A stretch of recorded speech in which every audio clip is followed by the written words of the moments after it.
Good evening. My name is Chase Robinson. I'm the interim president of the Graduate Center, and it's a pleasure to welcome you to what promises to be an illuminating and an entertaining evening, which features three of the university's most accomplished writers and critics, André Aciman, Colum McCann, and Bill Kelly. As many of you know, the Graduate Center has malfunctioning microphones. Well, bear with me.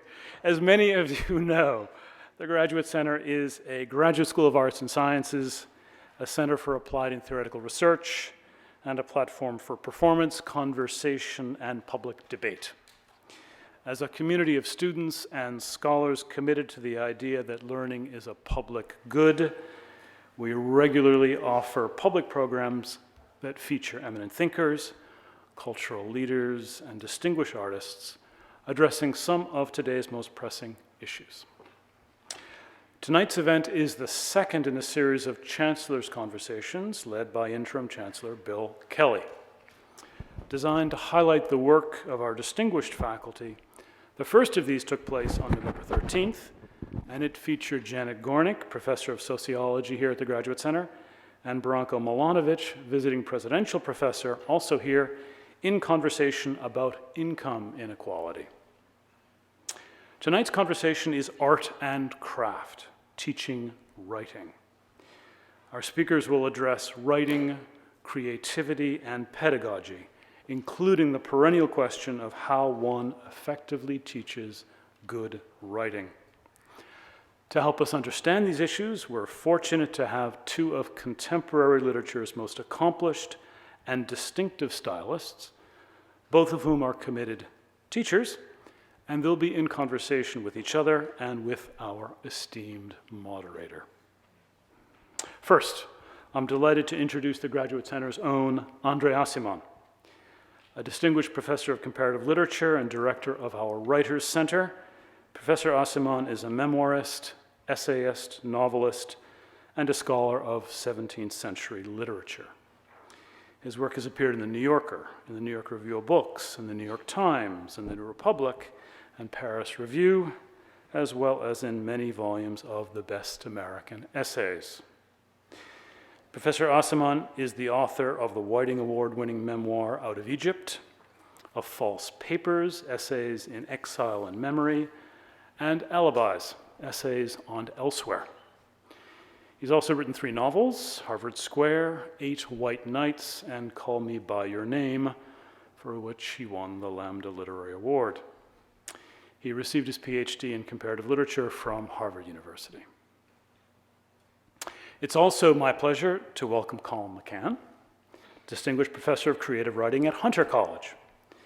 Professor McCann is the award-winning author of 6 novels and 2 collections of short stories. His novel, Let the Great World Spin, won the 2009 National Book Award, as well as several other major literary prizes. His other novels include Zoli, Dancer, and Everything in This Country Must. Professor McCann's fiction has been published in over 35 languages and has appeared in The New Yorker, Esquire, the Paris Review, Granta, Atlantic Monthly, GQ, Tin House Bomb, and several other publications of note. Finally, it is my particular and special pleasure to reintroduce our moderator, the City University of New York's Interim Chancellor, Bill Kelly. Prior to taking up his current post in July of 2013, Chancellor Kelly served for 7 years as the provost of the Graduate Center and 8 years as its president, a transformational time in the history of the institution. Bill also happens to be an expert on the works of James Fenimore Cooper, a widely published author in his own right, whose essays and reviews have appeared in a broad range of publications, including the Times Literary Supplement, the New York Times Book Review, and the American Scholar. He's also chairman of the John Simon Guggenheim Memorial Foundation and the CUNY Research Foundation. Please join me in welcoming our distinguished guests.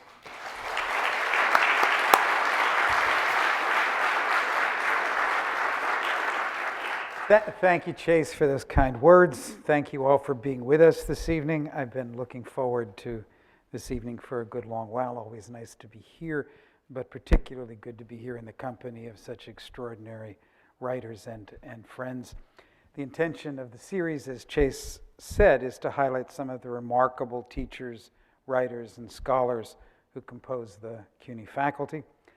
Tonight we welcome two of the great jewels of the university. It's a privilege to share the stage with them and to share our conversation with you. Colum, André, thank you so much for being with us tonight. Subject of the conversation, as Chase said, is not the art of writing, but the art of teaching, and more particularly the teaching of writing. So let me begin with a kind of baseline question for our guests by asking each of you how you learned to write, or how you continue to learn to write. I assume this is an ongoing exercise. André, let me start with you with that question. Well, I went to British schools when I was a kid, and I learned to write poetry. That's what I wanted to do. I was going to become a poet. Eventually, I discovered that I didn't know how to write poetry, but it took me years to figure that out. So I like to say that I'm a failed poet, sort of who has had to turn to prose. But my real issue was always the fact that I was not a native speaker. So I was always very nervous. It took me years to finally own up to the fact that I can sort of write in English, but I'm always watching myself, which I think is a good thing for a writer, is to always beware that you might be giving away the fact that you have an accent when you write. And so but that's how I train myself, is how do I expunge this horrible accent and fool everybody into thinking that I'm a Native American. Well done, sir. You say train myself.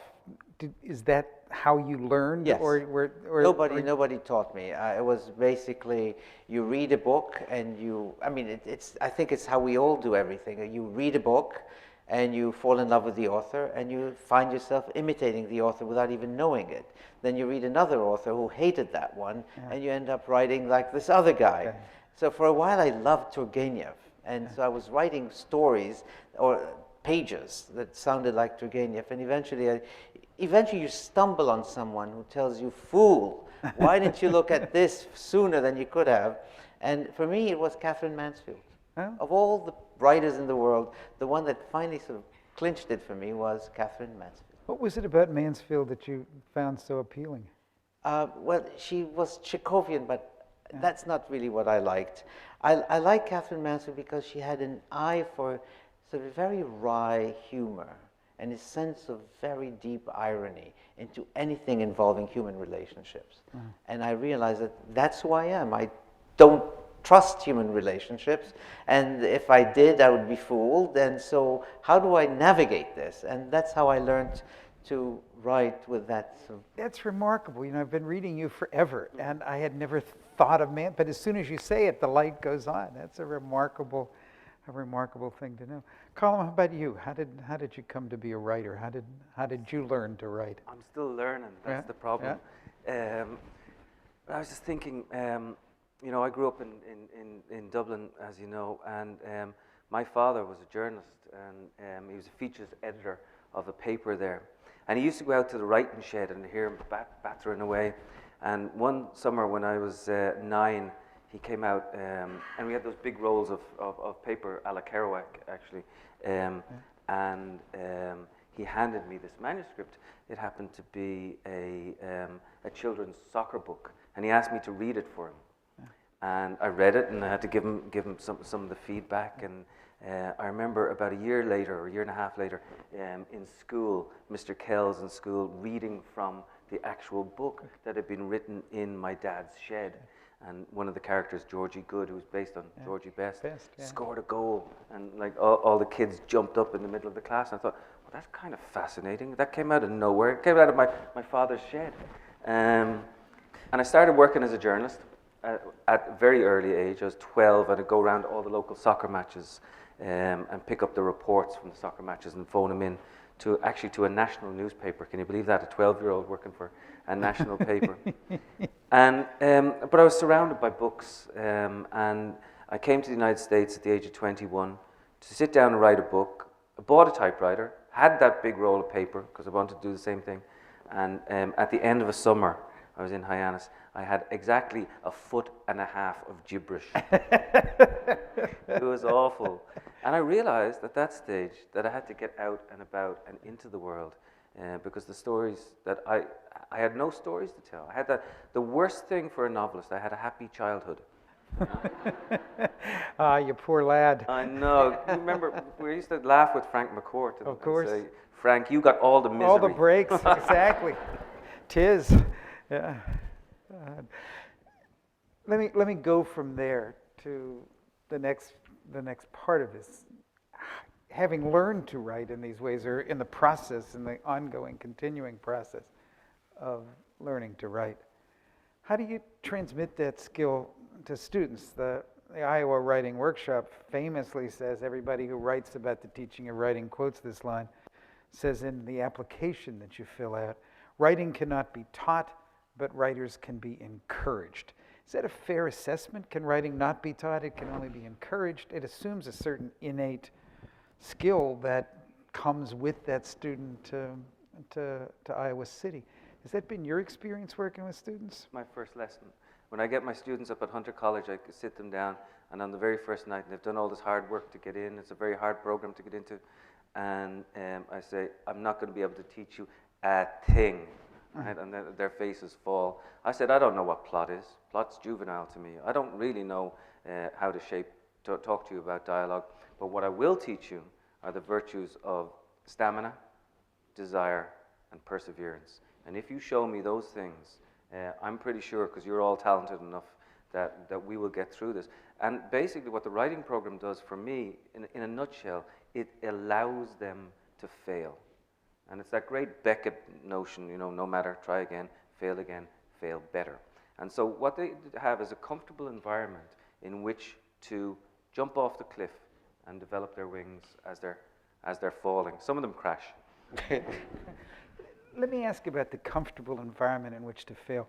One of the criticisms, I think probably unjust, of MFA programs is that it creates a circumstance in which people are allowed to believe they are risky, that they are not in an institution, and at the same time they are cosseted with the comforts of institutional life. At many places, stipends and so forth, and yet they are being encouraged to take risks. How does that play out, the sense that failure is a possibility, failure is what one embraces as a writer, and yet you create these circumstances in which failure doesn't carry the risk that it carries in a garret? Right.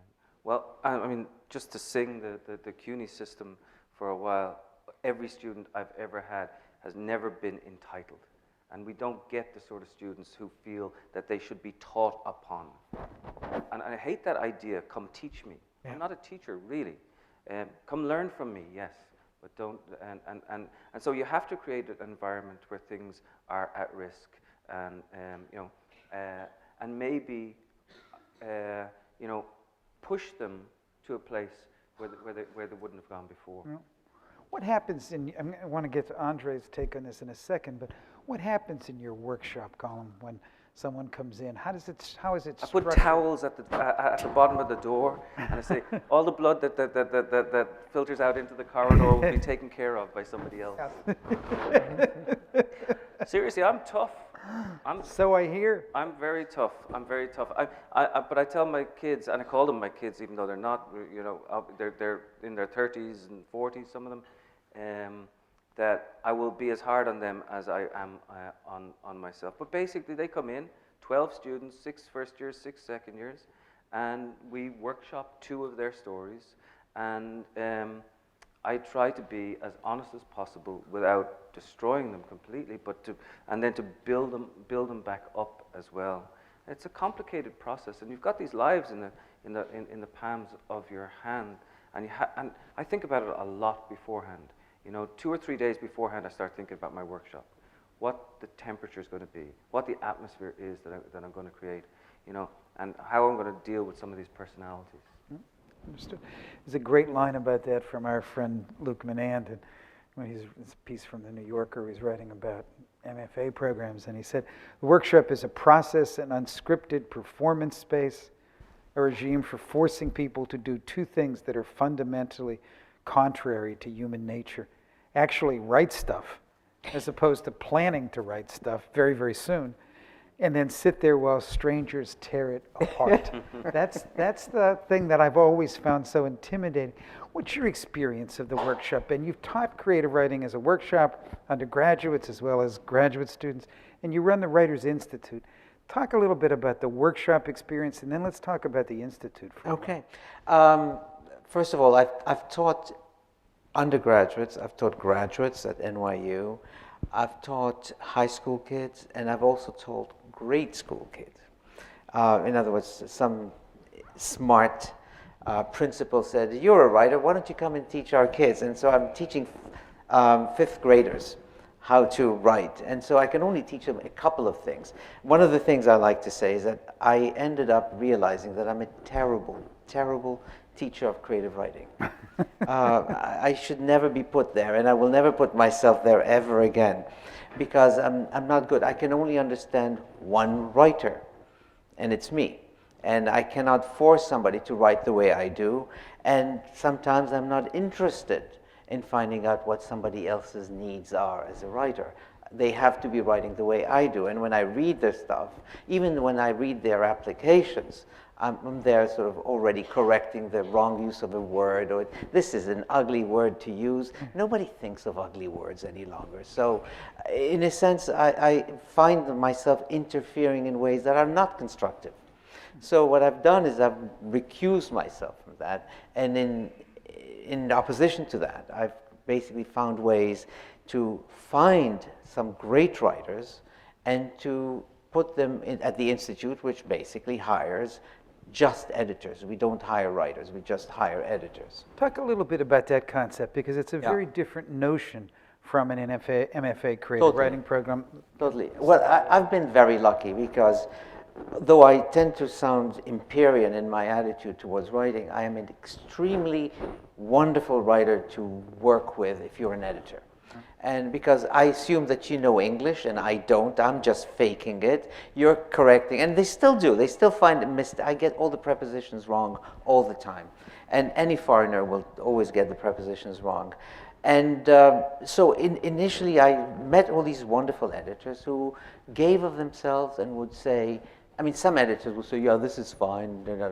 And some will say, you know what, the last paragraph doesn't work. So, okay, I'll tear it up.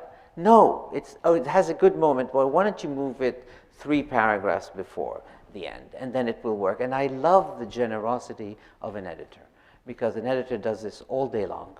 They do this every day. They will call you at 11 o'clock at night and say, have you thought of this and that? So I love them, and so what I did is I created an environment where only editors who do this all day come and teach writing to individuals who are, I think the median age is what, 35? I suppose very much like yours. Yeah. And these are, as is so for Colum students, these are accomplished writers that you are admitting in a selective fashion. Yeah. These are not undergraduates who have some vague interest in becoming writers. No, no. No, these are all people who, first of all, they all have jobs. Yeah. And second of all, they come in the evening and they have the course. And at the same time, all of them have to have at least published something. We don't accept blogs. But is it so that, I don't want to talk about the blog thing in a minute, but is it so that, I mean, my experience with editors is that they're less subjective. It isn't so much finding your voice as opposed to saying, do this, do that, cut this sentence, this has to be moved around, this is rubbish. Is that I love that. consistent with their... I love that. Basically because you have a voice. Yeah. The assumption is that you know how to write, that you have a voice, that you know what you're doing up to a certain point. In other words, you want to get published. That's why you want to work with them.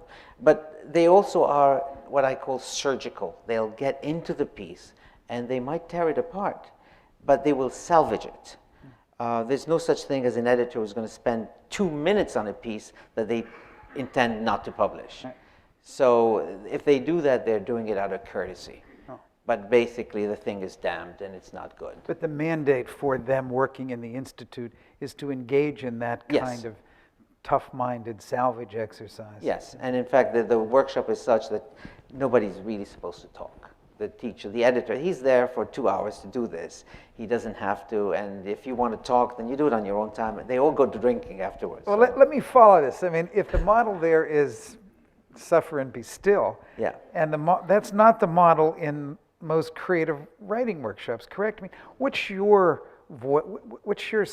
position within the conversation that takes place in the creative writing workshop Well, that you run interesting. relative to student voice? Well, just in relation to the editor, and it seems like the editor is conscious of the writing process, whereas the writer herself or himself is more dealing in that sort of what Vallejo talks about, like mystery, holding things together.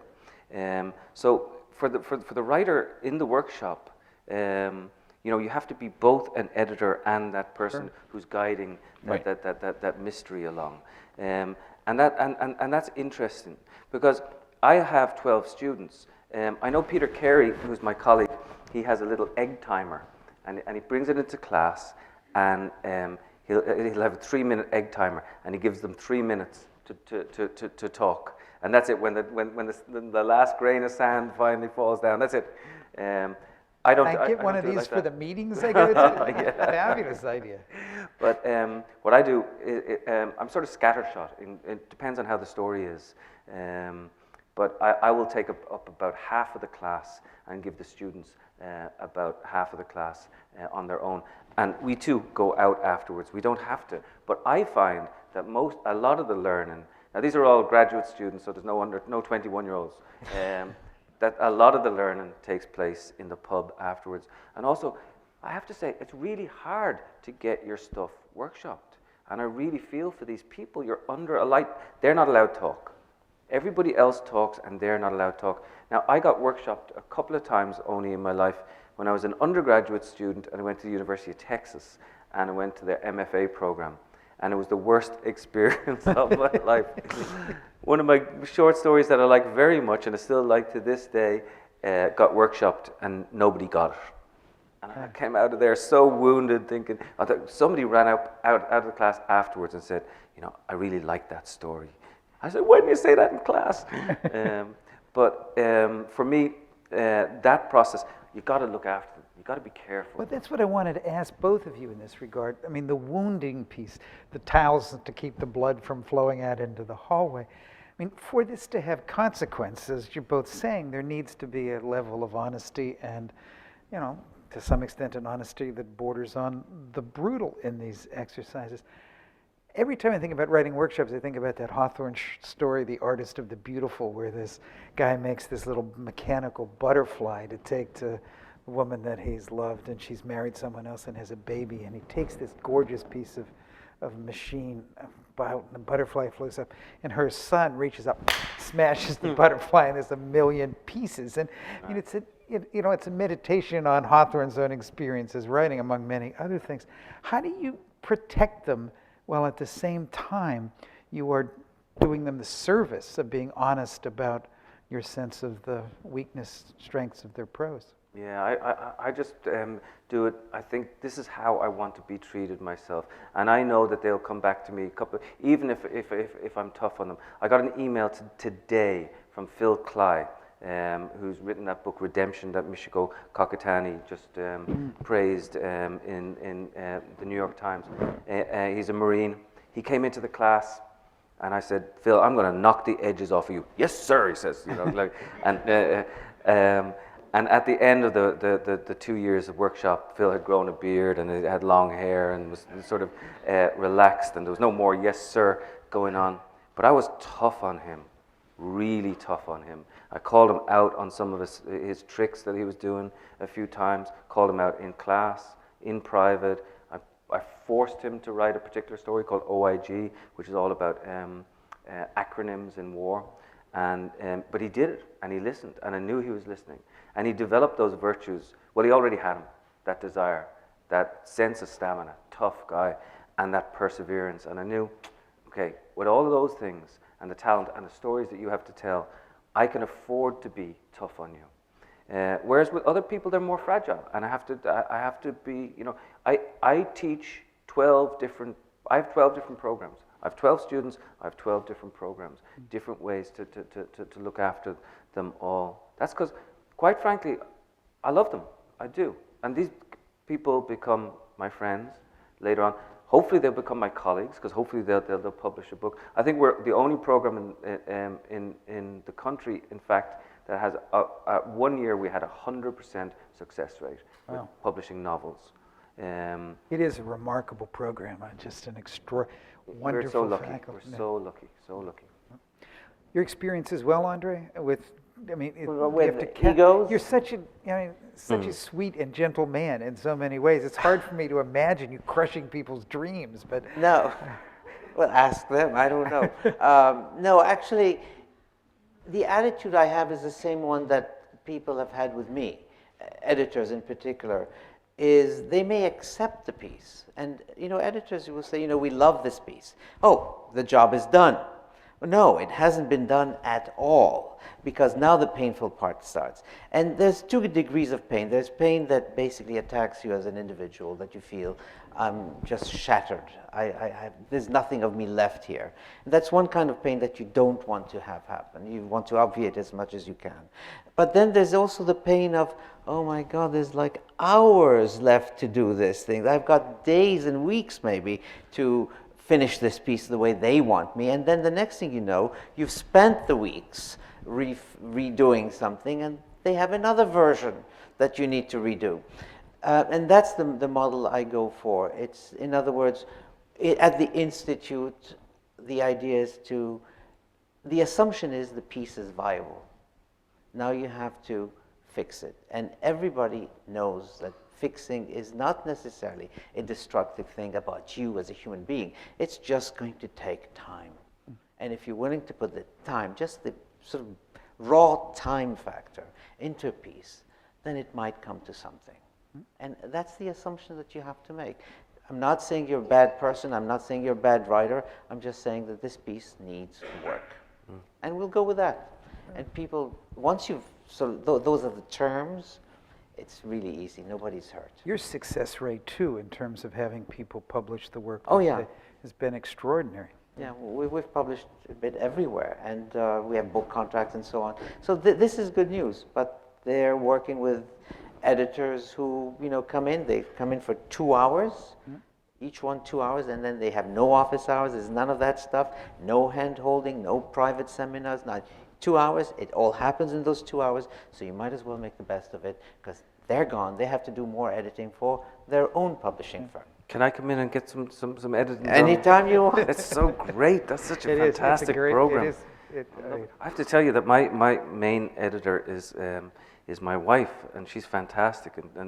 But she's the front line, and she gets to see it first. Yeah. When it's really raw, and that's like, oh no, I can tell. She says she's here tonight, and so I don't want to embarrass her too much. But it depends on how she says. It's good, or it's good, you know, it's really good, it's good, I know, you know, all those grades. I have this similar thing with, my wife has this habit of coming into my study, and she looks over at the computer, and I say, don't look. She says, I'm not looking, but she is looking. And of course, I let her read everything. She's the first reader, and I'll say, well, what do you think? She says, oh, I like it. I said, okay. What's wrong with it? Yeah. Yeah. Like, no, I like it. I said, yeah, but how do you like it? How much? I told you I like it. And that's the end of it. Each of you has an extraordinarily distinctive style. I mean, I flatter myself, but I think it's true that anytime I read someone could read me a paragraph drawn from anywhere in your canons, and I would know this is an André Aciman paragraph or a Colum McCann paragraph. Given the distinctive nature of your voice, how do you develop a voice, help your students develop a voice? You talked earlier about Mansfield. People are in these seminars because they want to work with you, or they want to work with you, and they get me in dribs and drabs. They really don't want to get me, but they do.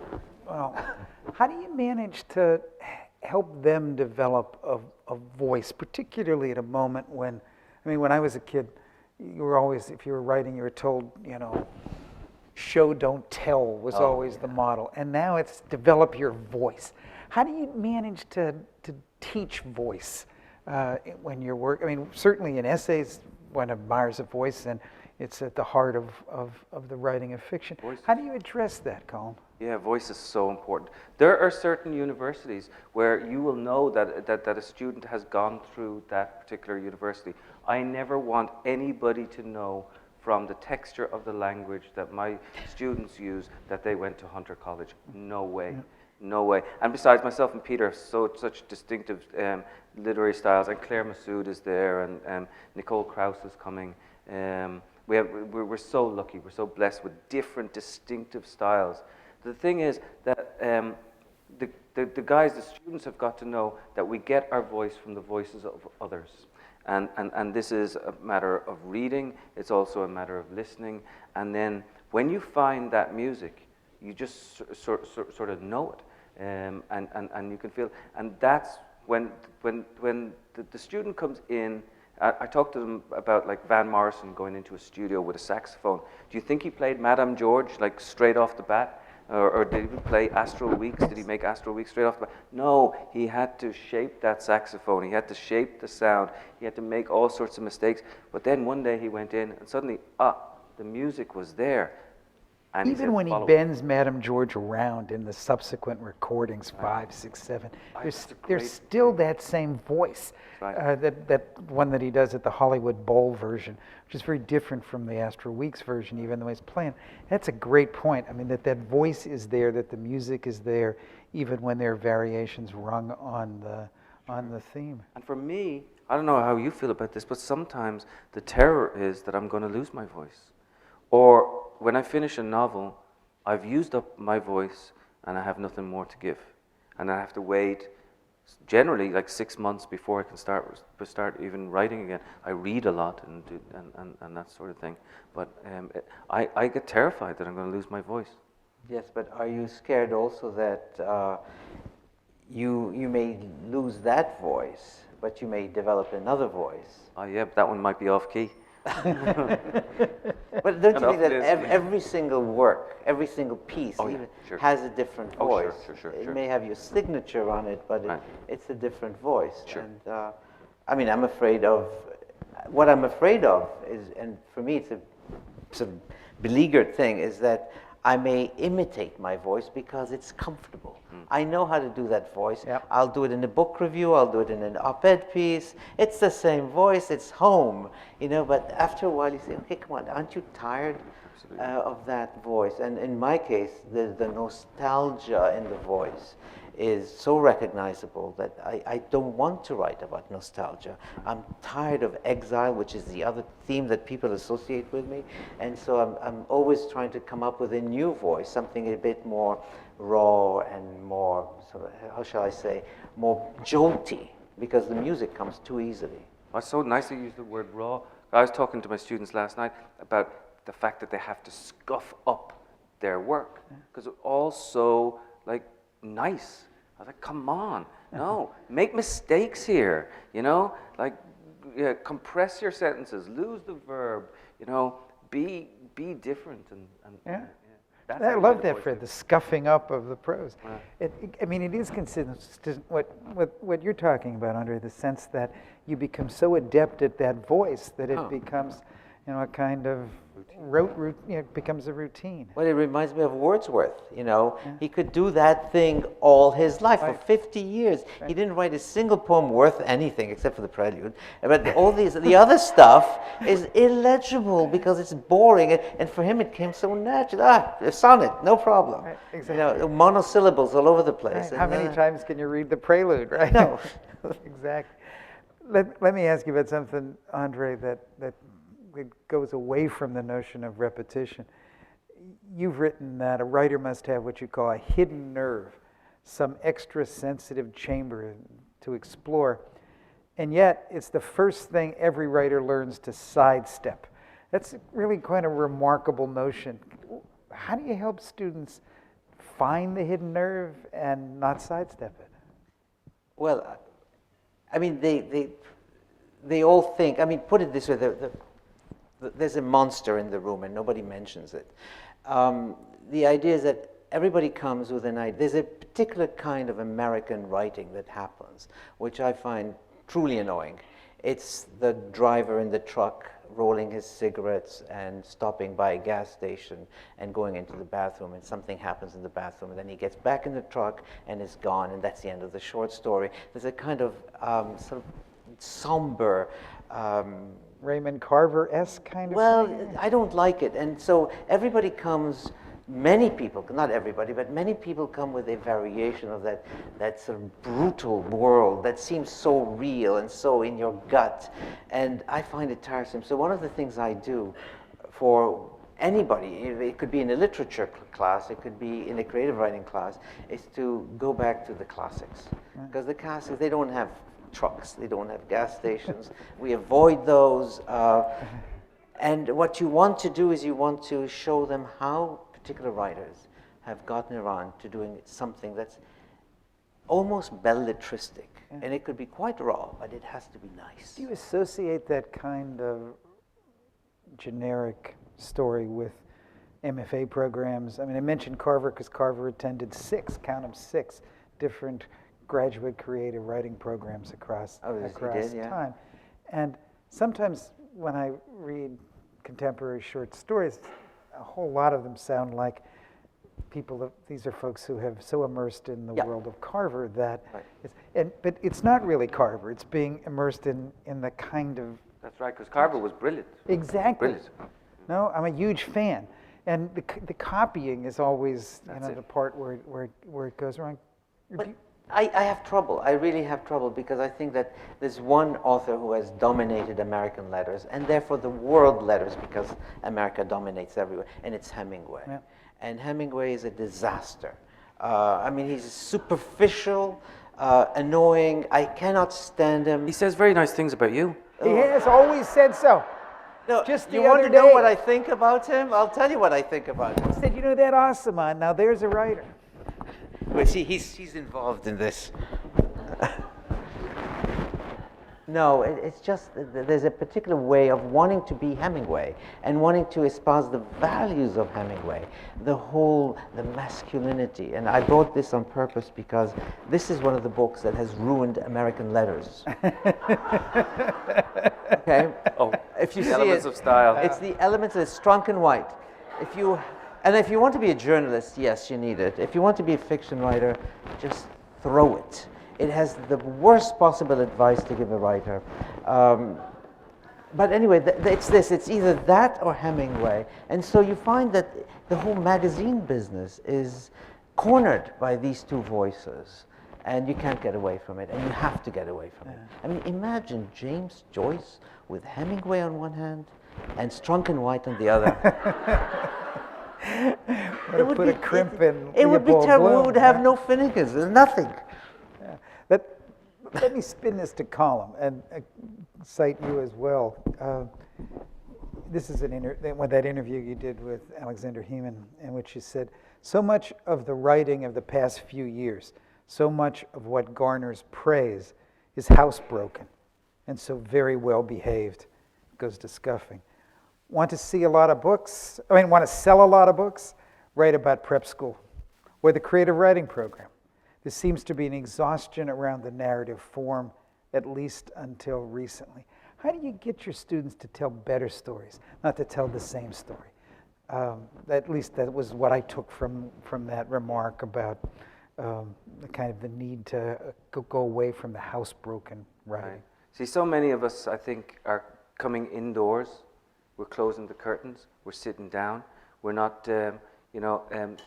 for me, I think there's a distinct lack of bravery in relation to the social novel, in relation to what writing can do.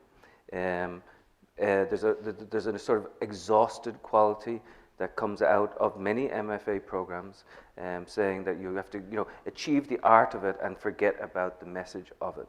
And really, what I want my students to do is to rip open the curtains, get out and do something, go different places, get under the skin, rip the skin up a little bit, and push. You know, it's just like say Phil Clyde did with his collection of stories. I knew he was a writer by 3 words in his application. The very first 3 words, it was "we shot dogs," and I thought, okay, gotcha. You know, let's go from here. And he does. He goes from there, and he talks about how in Iraq they went around shooting all these different dogs. You've got to read the story. But for me, you know, I like those students who are going to rip it up a little bit. And we tend to get those sort of people who come from, you know, if we can get somebody who comes from Tennessee, you know, and has had an interesting background or worked in a butcher shop or, so, you know, whatever it happens to be. If I can get an interesting background, I generally really like it. And then if they're 21 years old, which some of our students have been, including Jessica Sofer, who came out with a novel last year called Tomorrow There Will Be Apricots. She was young, but she just had enormous amounts of talent, and it was obvious from the get-go. Bringing those students into university programs, into MFA programs, when we're sort of obliquely talking about the discontents of the MFA program, to what extent is that a risk? And I want to talk a little bit about the proliferation of the MFA.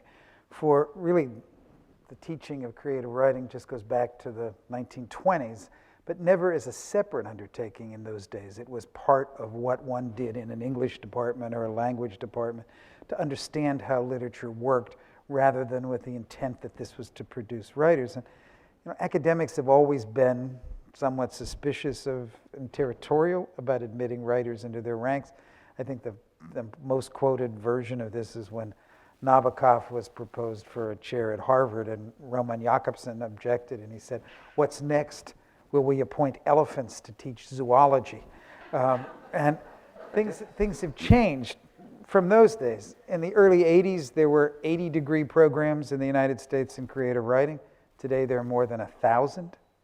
There were 15 MFA programs in the country in 1975. Today, there are 220.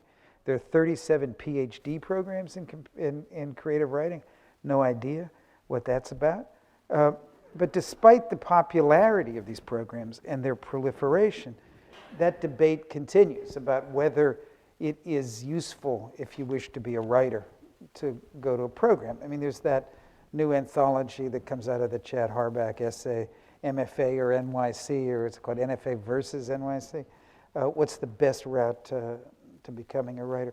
What's your view of the importance, the current status, the risk attached to the proliferation of the MFA as a training place for writers? Same argument people make about jazz. Right. That once jazz has become the province of universities rather than nightclubs or bars, it changes the nature of the language. What's your sense of that, Colum? I think, and this is controversial, I think there's a lot of thievery going on in universities all around this country. I will tell you that I've just gone through 450 applications for 6 places in Hunter College. 450 at 30 pages each. Of those, I would say there's probably 30 who might make a stab at it. Really, there's only about 15 or 20. But I know there are programs in this city, in this country, that are taking in people willy-nilly because they can charge them $50,000 a year, and they're destroying these young people. Thank you. They are. It is immoral what is going on in some of our universities. These things are becoming a cash cow, and they're pretending to people that they can teach this thing. And as we said at the beginning, this is really unteachable, right?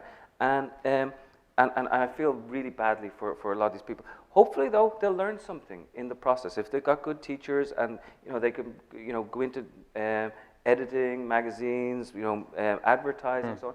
It should be a liberal education in that sense.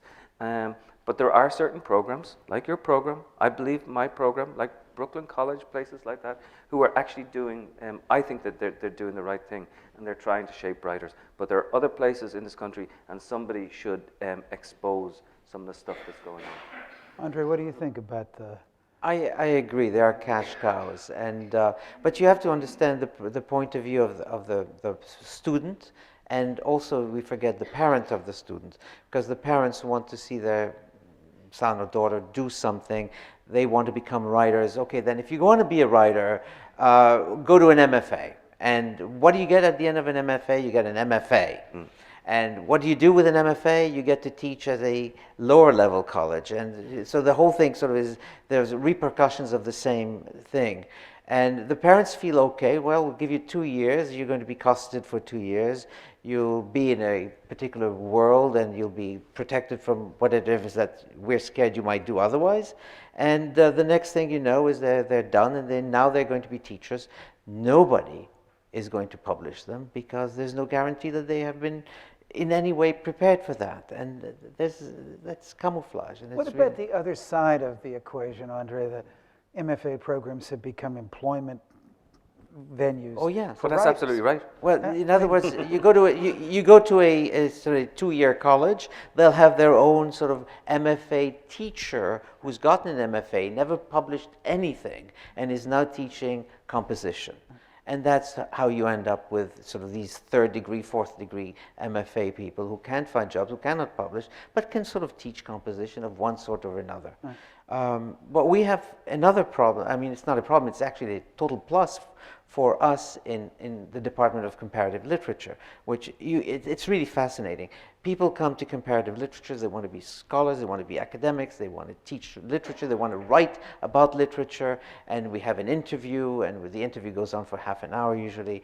At the very end, each time I will ask, and are you interested in writing?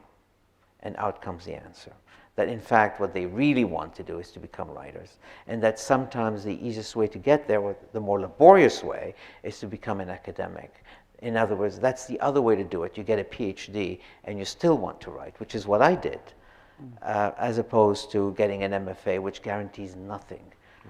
Colum, what's your sense of the impact, if any, of the burgeoning MFA world on the state of fiction in the U.S. and more broadly imagine, not just in the sense of the ways in which it creates a generation of writers or influences it in different ways, better and worse, but also for writers themselves being university-based in ways that didn't used to be the case? Yeah, I mean, it's so much harder to make a living as a writer nowadays than it was if you talk to people who were around in the 50s, the 60s, the 70s, and so many writers are coming into the programs and sort of relying on it. And yes, maybe you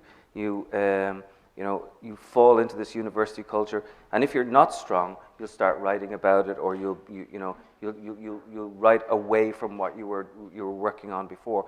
But I honestly believe that good work will win out. I think there are people out there who are not in MFA programs, who are writing novels, and that good work will eventually find itself to the fore. I'm sure there are some novels, what John Kennedy Toole, who wrote Confederacy of Dunces, it could have laid in the attic, but there's something magical and mysterious about the universe that finds good writing, and it will always come through. So I don't know, I think maybe we exaggerate the influence that MFA programs have on the texture of the language. The good stories are there to be told, and this is the thing, we can have a lot of things taken away from us. We can have our houses, we can have all sorts of things, we can have our books. There might be a day when there's no books on this table. That doesn't frighten me at all, because I know they can't take away our stories. Everybody has a story. The one thing that cannot be taken away from you is your ability, desire to tell and listen to a good story. And so part of what we're involved in is shaping those stories to be presented somehow to the world, whether it be down the internet or some other way that we can't even imagine now. Yeah. I quite agree. And so I'm excited. I don't think that we have the death of the novel. I don't think we have the death of education or any of these things. I think I'm looking forward and thinking, we've got to go on and continue doing it. I agree. Just one more question about the university life, and let me ask Andre this. One of the things that people say about writers being bred increasingly within universities, and that writers themselves live within universities, their jobs, their health benefits, whatever you want to say, are located there, is that a relationship begins to happen between their prospective audience, in the level of serious fiction, that the readers of serious fiction are at the university and the writers are at the university, and it creates a kind of dialogue, and that a lot of what people who are interested in a variety of theoretical protocols or postmodern understandings are the readers as well as the writers, and there's a conversation being orchestrated, not in the sense of some ivory tower isolation, but that's where the conversation is taking place. Do you find that to be so? No, I hope it's not so. The conversation would be, first of all, one-sided if that's what was happening. Because writers who write, I mean, I think it's the impulse of any young writer is to write the kind of stories or novels that were discussed in their classes. So you write in that vein because that's what you think should be done. And eventually it sounds derivative. Mm-hmm. And so if you have, for example, a professor writing a novel, usually that's difficult because professors are used to their own lingo, their own vocabulary, and if there's any hint of sort of what jargon, which is the word that we use in criticism, suddenly it will show up and it falls flat, it doesn't go anywhere. Mm-hmm. So if there's an academic who wants to write, they have to purge their language of any indication that it's from the academy, because it won't work, it won't go. So maybe they'll interest a couple of their students to listen to them, but it won't go beyond that. I don't think it will. And I will tell you, just in relation to that I get a chance sometimes to go out to these schools and these kids in the Bronx and you know, places that we would maybe consider more marginal. There are writers in there. They want to be writers too, and that's what's really great. When you see that face, that sort of like, you know, lurking at the end, and he comes up and he's a bit tough looking, and he says, "Yeah, tell me, you know, I really want to be a writer because I want to tell the story." Because their stories, the stories are everywhere. That's part of the fun too. When you go out and you teach young people in particular, not just the people the 6 who make it out of the 500 applications to find their way into the program. What impact do you see technology having? I mean, again, people wring their hands. Like you, I believe stories get told and continue to be told in a variety of media. But have you seen change in the ways in which people approach language because of technology? Because of technology. A little bit, yes. But it doesn't scare me all that much. I'm waiting for that student to come along who's going to write the hyper novel. That's the novel that can actually sit on the coffee table, a beautiful piece of literature, beautifully written, but can also translate itself to the internet and you know, will be on every device. Yeah. You know, the Joyce. The Joyce that we're waiting for to come along to make sense of where we are now in relation to technology. So I think the language has got to shift, it's got to shape itself. It becomes a sort of fiction in itself, from fictus to shape. And so that language is continually shaped and shaping itself, and that the technology will sort of, in some ways, help us to do that. I tried doing some of this myself. I was working on a novel a couple of years ago, which I threw away, called 13 Ways of Looking, based on the Wallace Stevens poem. Yeah. And I just couldn't do it. I realized I'm an old fart. I'm 50 and I'm an old fart, so it's like, I just can't understand the technology. But I tell you, I'm waiting for that young person to come along and write that novel. Let me ask the CUNY question, which I ask at these and many other occasions. How does teaching at not just a large public urban university, but this large public urban university, how does it shape your own thinking about your craft as teacher, your craft as writer, the ways in which you see the world? Or is this is that a separate issue in terms of that's what you do as your job and this is what you do as your writing? Let me start with Colum and then I'll ask André. It's really good for me. I mean, Jennifer Rabb very graciously and generously gave me access to an office in the old Hunter High School with high ceilings and bookshelves and everything. And I saw it in the middle of summer when nobody was around in the college. And this is it's absolutely perfect office to work in. And then, and I worked there for a few weeks and I got it all set up. And then I realized at the start of the semester that I was right beside all the student clubs and all this banging music and crazy stuff going on in the corridors. And That's why it was vacant. Yeah, and so now I'm in this radio, but I quite like it. Yeah. And there's all these young people outside. And then when I go out and climb on the stairs or on the escalators, there's all these kids who are my daughter's age. My daughter's 17, but these are 18-year-old, 19-year-olds. And I look at them and I think, they're instructing me, and I know it's kind of a cliche, but as a teacher, you get to learn from your students, and I think there's a reason you get into the class, and these young people teach you how to think and live, and then they reshape your thinking too, because I make mistakes, and they call me on it, yeah. And so for me, it's I don't know, I feel that it's a way to remain fairly in touch or young in a certain way. You've taught at Princeton, you've taught at Bard before you came to the City University. What's your experience here been like, Andre? How you forget one thing is that I was trained. I got my BA from Lehman College. When I first came to this country, I came as an immigrant, and so that was the only place I could afford to go. And so I went there, and I stayed there. I should have left after 2 years just to go to an Ivy League school, and see what that was like, but I wanted to stay in New York. One of the things I find that is signal and unique about CUNY is that humility. There's no arrogance, there's no entitlement. The students are not humble, but there's a spirit of humility. In other words, there's no one-upmanship among the students ever. Everybody wants to succeed, but there's none of that nastiness, that brutal infighting that is cloaked sometimes very politely in Ivy League schools.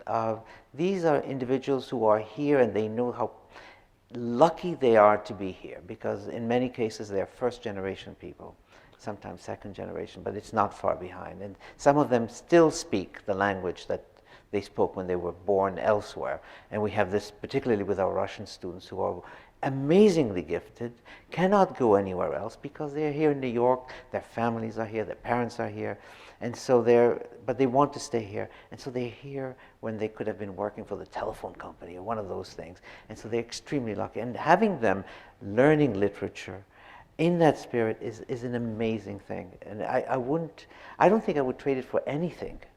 I know some people have. We know them too. Mm-hmm. But this is an amazing place to be, and they're all talented, extremely talented. So, let me ask my last question, and it's one that it sounds corny, I suspect, but it's for me the most interesting question I'm going to ask tonight. What's the best thing you can do for a student when someone comes and essentially makes you the steward of her life, not to be too melodramatic about it? What do you want to do for that student?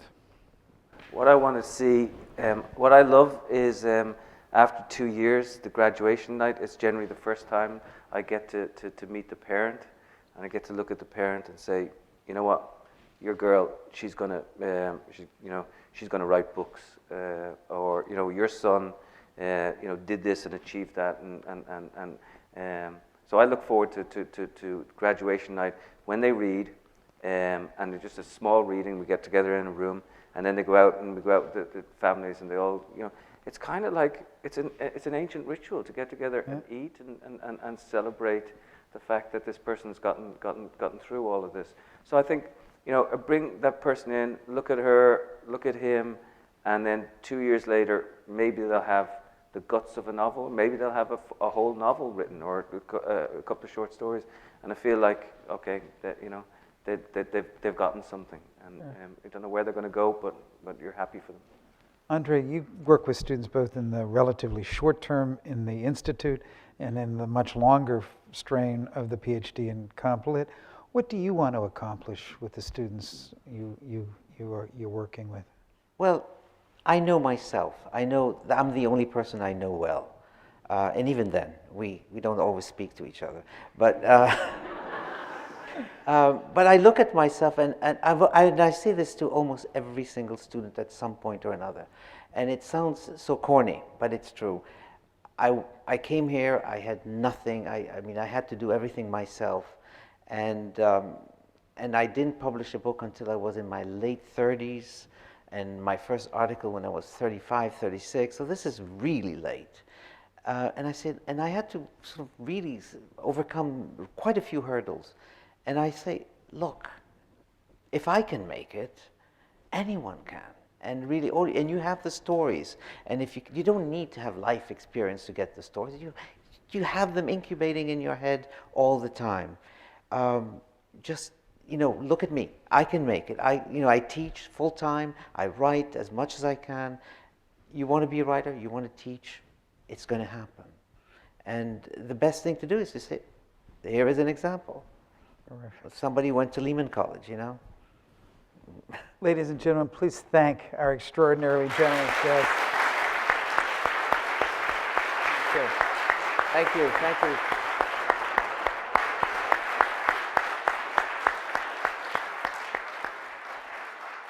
And thank you very much for being with us tonight.